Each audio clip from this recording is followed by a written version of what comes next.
My name is Theodore Richmond. My birthday 4368. I am 55 years old. Father of how many fight to be continued. Grandfather of how many two I think two right.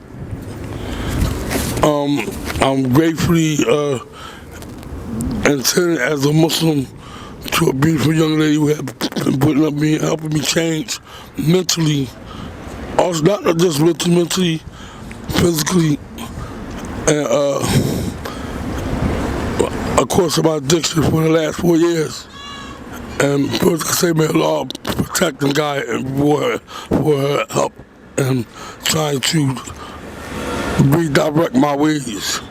I come from Bloomberg Projects, where we call Killer County. I grew up there and I left there approximately 1992. My addiction started, first of all, from birth. How'd you say my addiction started from birth? Because my mother was an addicted person. But they say once addicted, you born addicted, you have these addicted ways and qualities. My first addiction, sorry to say, was playing with fire. And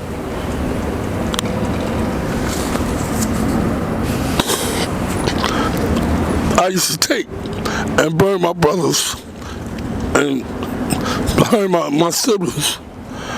And they said I had a mental addiction.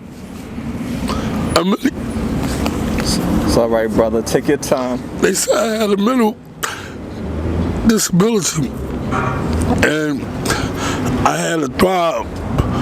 Not only did I have a drive, I had a drive to see people blood. There was an addiction that I wanted to see people bleed, or I wanted to see them burn up.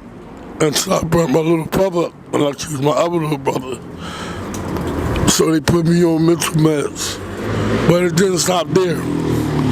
I come from a family, a immediate family of 6. My mother addicted, my father barely there, and however, I was very, very, very smart.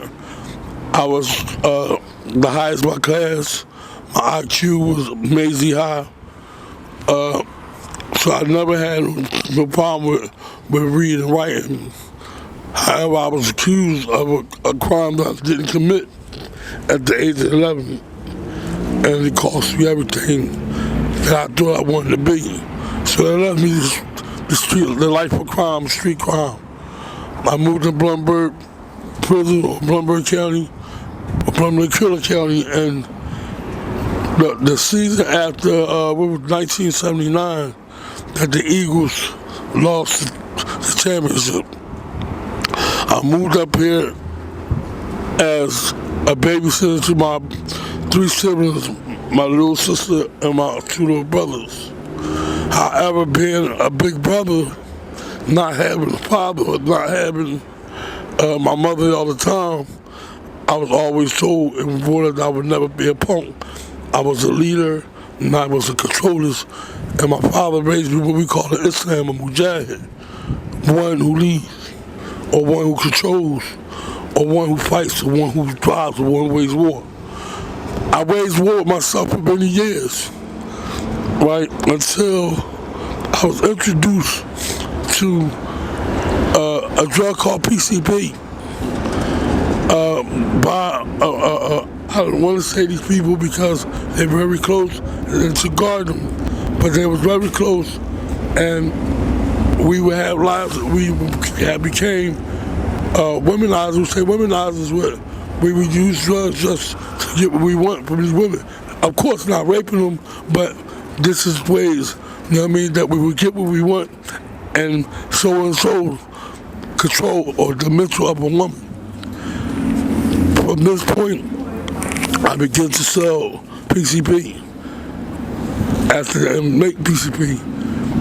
I retired from that, never was convicted or did a crime for that drug. However, I was working, I worked a good job doing construction work And when I lost my first daughter, my second daughter passed away.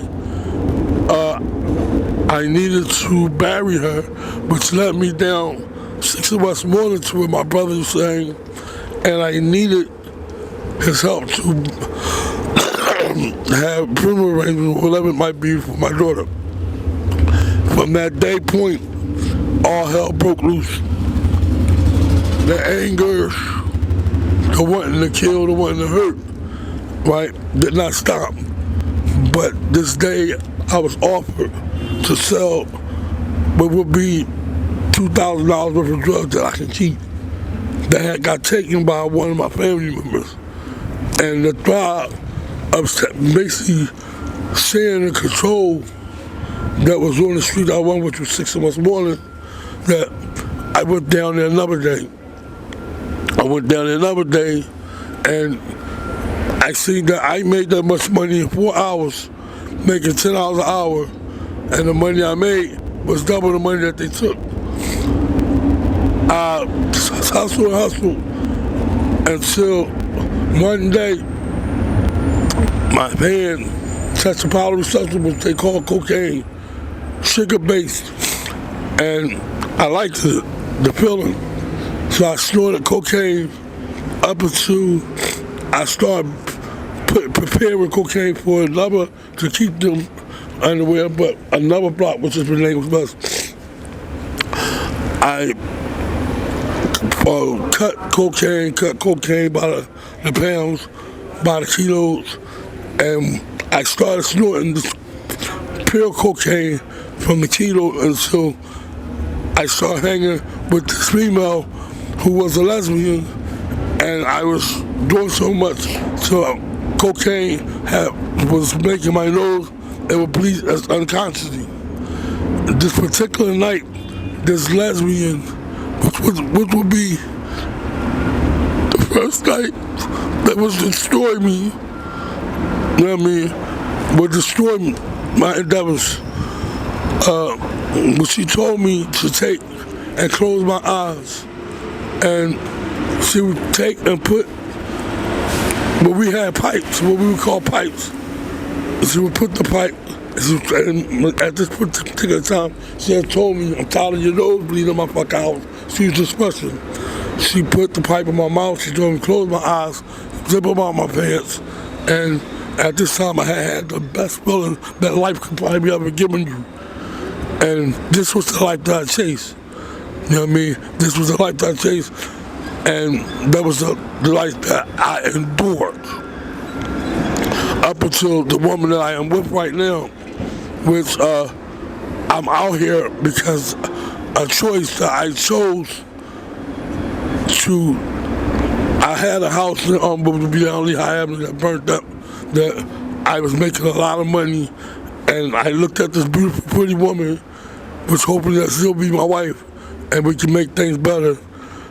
I had about maybe 9, 10 women. I had different women in and out. You know what I mean? I was making all right money, you know what I mean, up until one day. You know what I mean? And I never really liked to be with a black woman. But this black young lady stood at the top of my bed. I never done nothing with her, never tried to trick her, never tried to be in a relationship with her, but just tried to help her sister as we became friends. This particular day, she jumped up at the head of my bed and looked at me and said, from this point on, I am your woman and you are my man. And just thought that it is. And of course, this time, I will still be the person I was, you know what I mean, a controller, doing what I want to do. Until one day she saved my life. No, she saved my freedom from me attempting to kill my son-in-law by giving him 32 stitches in his face, from his head to his face. And at this time I was going to kill him, stab him, and she screamed, her eyes ricocheted out my door. And I pulled back. I would go off and I would go into my mental stability and see and hear things telling me to kill everybody for 3 days until she came. She stuck by me and she pulled me out of it. During the course of the time, this mother who should have went home to her children had a choice. Either she be with me and don't see her children, or she could see her children and leave me.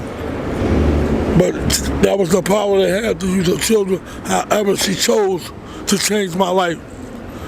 I mean, with that being said, she stood with me for 3 years and slowly deterred me from loving the lifestyle I loved so all my life. You know what I mean? So basically I'll say for approximately 53 and maybe a quarter, 53 and 1/4 years, the life that I love started beginning the life that I hate. I started loving a woman rather than loving to control a woman. She slowly helped me to get rid of these people and to change my thought pattern to want something more. And she became the person that I wanted to live for. She became my father, which was my best friend who I buried in 2014, yes. She became this person, she became a best friend, she became somebody that I would depend on so much that if she's not around me, it seems life is gone. I left that living with the help to not return to that particular living ever again, to help her get what she helped me get as a mental living. I don't, in any other fashion, I just now, in the last year, began to hate drugs and doing drugs and selling drugs. However, my decision to sell drugs is to protect someone that I love from being caught out there being a runner of the street for something. I say that before I have a mate of mine go down on a man, I would go down on a man, and I would refuse to ever do anything that would defame my manhood and my character. So I stay out here and hope that God will touch her heart and make her go somewhere where we can fight the fight that we began to fight the beginning of this year in the wintertime. And with that being said, it's nothing more that I can say. I don't love doing drugs. I know how to recover. I know how to stop. When I don't know how to turn my back on my best friend. So when she decides that she's ready for that fight, and we will fight together, I will stay here and do what I have to do to keep her from being a victim of circumstances, being found under the bridge, chopped up like most of my friends is, or being one of the addictions stuck in somebody's trunk or somebody's wrist, you know what I mean, for OD. But other than that, with my Lord's permission, that he helped the both of us maintain and go get stability. And that's all I have to say.